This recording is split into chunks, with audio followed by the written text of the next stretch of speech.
Being a mathematician myself, I'm very interested in the use of stats in sport, to the extent that when I was over in New Zealand playing for a team called the Canterbury Magicians, it was a cricket team, a state cricket team, we were very interested to see if there were particular aspects of the game which we concentrated on and put more effort into those particular aspects, whether that would influence the result of the game.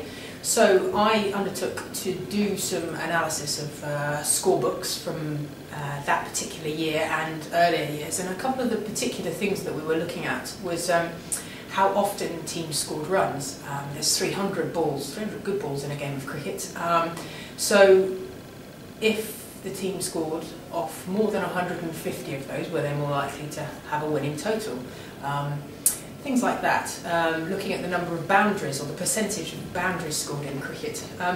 There are so many things that you can measure in cricket that it almost gets too many, so you have to be very careful to pick the few things, perhaps between 8 and 10 things that are actually going to make a key difference on the pitch. And those things need to be aspects of the game that players themselves can influence. If you think about boundaries and you want to be scoring more boundaries, that gives players a really clear and easy steer on what you want them to do.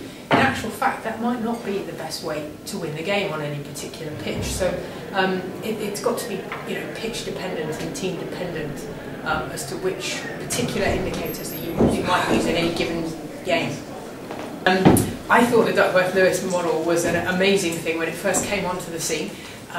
And I got quite excited by it, but I tried to actually break it and see if I could figure out how they'd all worked it all out. To the extent that I got that excited that I actually asked for their email addresses so that I could get in contact with them. I was a bit nervous, and I don't think I eventually did, but it's great to actually meet them here today.